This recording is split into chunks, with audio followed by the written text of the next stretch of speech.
Hi, my name is Brandon Beachum. I'm from Youngstown, Ohio. I currently reside in Brooklyn, New York, and I work at Ground Truth, which is based in the World Trade Center in New York City. Ground Truth is a location advertising technology company.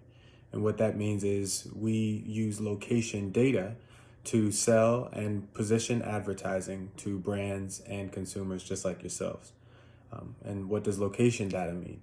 Well, on any given app that you may be using, whenever you open it, you share. And many of you may have seen those notifications on your phone from Apple if you have an iPhone that says, allow this app to use your location. Well, my company and companies like ours use that notification in order to receive the information of your location whenever you're using the app. And naturally, that location information is tied back to everything that's tied back to you as a person as well. Maybe on your phone or within that app, you've determined what your age is or what sex you are, male or female. Also, there's your home address and where you live. So an example of exactly how we work might be if you went to a Starbucks this morning to purchase a coffee on your way to class or to work, and you opened your phone and maybe you were playing a chess game while you were in line waiting for your coffee. If that chess game is on the network that my advertising company taps into, then we would have seen your device inside of that Starbucks. And for the purposes of a Starbucks, we actually have a technology that is called blueprints. And blueprints is a digital polygon or a barrier that is placed around the walls of a building. And that digital barrier gives us an accurate assessment of whether or not you are inside of the building or outside of the building, in addition to everything else that we can learn about you as an individual person and that device. In this instance, that if it were myself who's in the Starbucks, the person who saw this ad, is a male between the ages of 25 and 34, and I am inside a Starbucks in Brooklyn, New York. I mentioned I'm from Youngstown, Ohio. I attended Cardinal Mooney High School, and during my time there, I was fortunate and blessed enough to receive a full athletic scholarship to play football at the Pennsylvania State University, also known as Penn State. During my time at Penn State, I was an early enrollee and began in January of my senior year, supposedly in high school. So I began as an advertising and public relations major, but halfway through my sophomore football season, I actually sustained an injury. And that injury, I knew that I would be sidelined the next season, which meant that I might not have to dedicate as much time to practice and lifting as everyone else while I was recovering from my injury. And it was during that time, after having already attended Penn State for 2 summers and been ahead in my credits, that I decided to take on a second major, and that would be psychology. Psychology is something that had always interests me, as it's just the study of people and human behavior. And I thought it might pair nicely with advertising, given that the main goal for advertising is really to influence consumer behavior, influence people behavior. And therefore, I thought that psychology might be an apropos complement to the advertising major that I was already pursuing. During my time at Penn State, the second year I was there, I was offered the opportunity to study abroad, and I visited and stayed in Spain, Sevilla, Spain, for 6 months for a semester. And during that time, I studied a little bit more of advertising, and there was also some cultural studies there. And that also really opened my eyes to the variances of advertising and consumer behavior and trends across culture. And it was at that point, returning to Penn State, that I decided to volunteer in the psychology laboratory, where we studied bilingualism and language development and people who were bi and trilingual. And that is really where my affinity for data and science and technology has grown. Skill sets which would later very much come to benefit me in my career and pursuit of a career in advertising technology. Okay, the question is, how did I decide what I wanted to do and what steps did I take to get there? I thought about this question and I was able to break it down into 4 categories. And the first one started with inspiration. When you think about what you want to do for a career or for life after college, it's helpful to be inspired by something, whether it's, your passion, whether it's an artist, whether it's someone that you follow on social media. It's really great to be inspired into pursuing a career, because if you realize and recognize that there's something within you that, you actually want to aspire to, it can actually help you in your pursuit. So for me, I was inspired by a movie. I mentioned the movie What Women Want from 2001, 2000, and maybe 2000. So I was inspired by the movie, by the lifestyle, by the character, and by the freedom with which the character could actually do his job and experience success. And then the other thing that I would do, and that I did when I was a kid, is I aligned my passion. So what was I'm passionate about within this inspiration that I actually experienced within this moment of enlightenment that I had, and it was actually the passion that I have for connecting people. So communicating, advertising is about communication. It's about disseminating a message in a coherent and a creative way that stands out and resonates. And I was really passionate about the idea of communicating with people and using the media and my personal skills to do so, which leads me to my next aspect, which is actually my skills. So I had to align my skills. What skills do I have? Some might say, I'm a decent public speaker. I'm good at interpreting information. I'm good at analyzing. I'm good at taking complex ideas and making them digestible, easy to understand. So I took that ability and skill that I had for talking, for researching, for asking questions and listening, and aligned that with the first two, which were my inspiration and my passion. And then lastly, find out what your dreams are. So when you think about how do you decide what you want to do, think about your dreams, think about your goals, where you might want to live, the kind of lifestyle you want to live while you have a family, the kind of legacy that you want to leave, the kind of work that you'll be proud of to say that you're a part of, and that can help build your reputation. And inevitably, we tend to flock towards the people that are in our work circles, whether they work alongside of us or just in our immediate circles in our industry. So recognize that you're going to be around people who have maybe the same drive and passion, but maybe have different inspiration for how they got there. So there's great opportunity to learn and grow from that. I'd like to elaborate a little bit on my experience coming out of college, and whether or not I had a plan, and the hardship that I might have experienced. So coming out of school, Penn State in 2012 in the spring, I was very eager to leave school. I had been there the 4 years plus one semester and every summer, so I was very anxious. And I remember going out and job searching as early as February. So I was in New York City, I remember, in February, and I'd made maybe 4 round trips to different companies for an interview.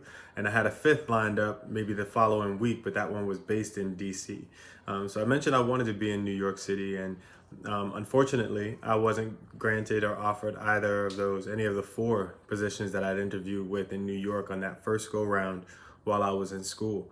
And because I knew I wanted to be in advertising, but I knew that there were skills that I could help build, and primarily those would be sales skills that would actually help me get my foot in the door. I envision myself as a new age 2015, 2013 Mad Men kind of advertising guy. So I knew that sales would very much help me, and the job that I did receive was actually based out of Belgium.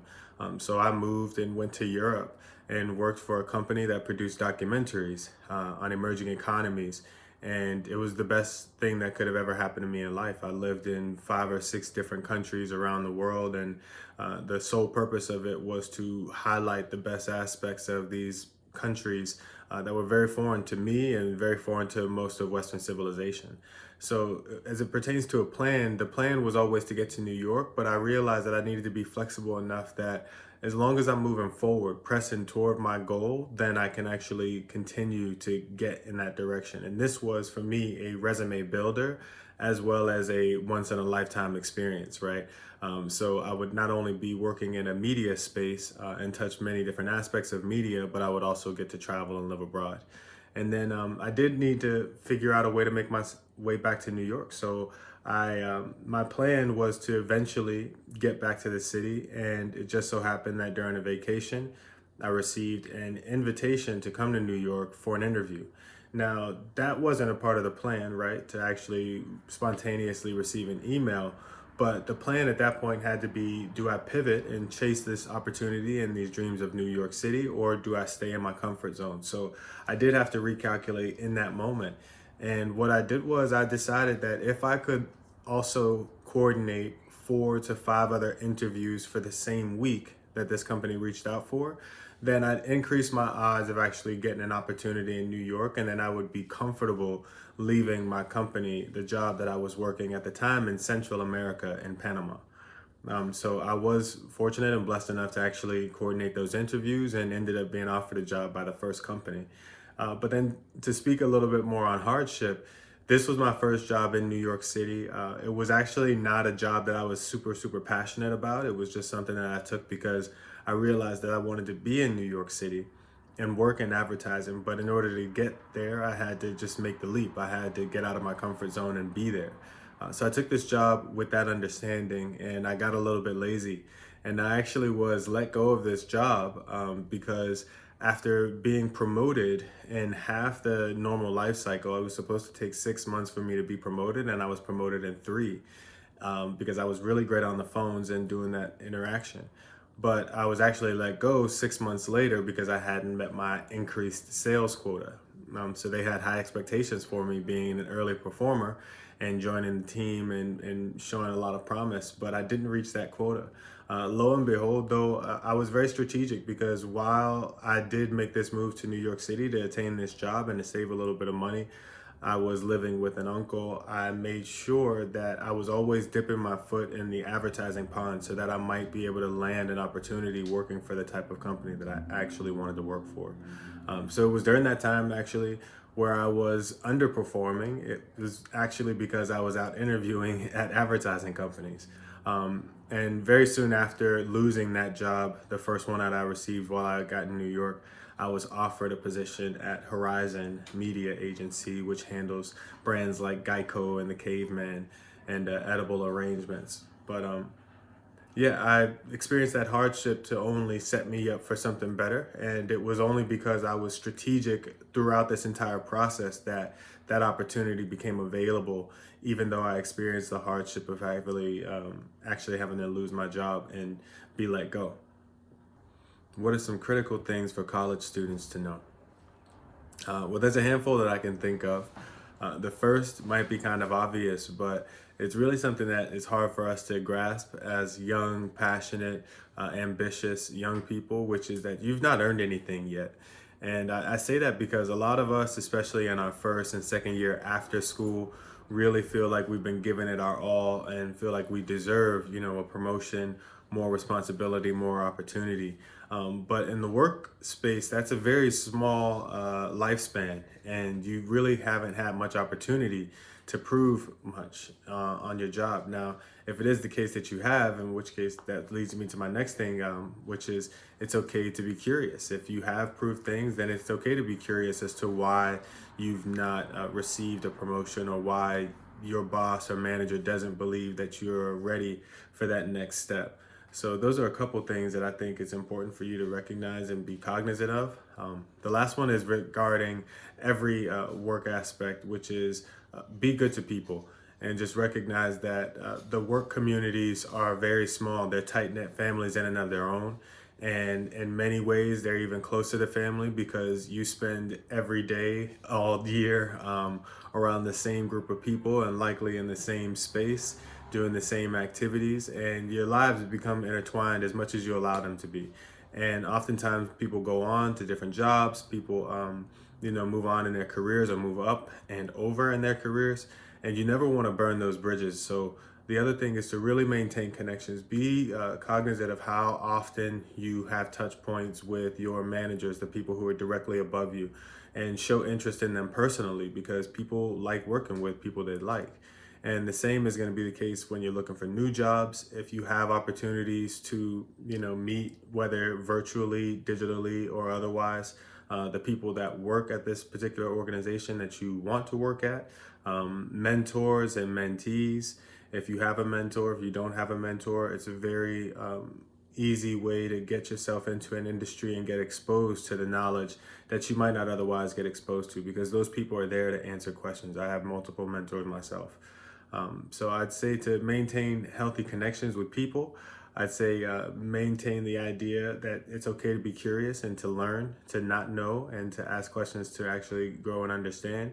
And then also to just be humble and recognize that you've not yet earned anything when you're coming out of school, and allow that to also fuel your drive and fuel your ambition to ensure that you work hard and try and accomplish as much as possible in those first couple of years out of school.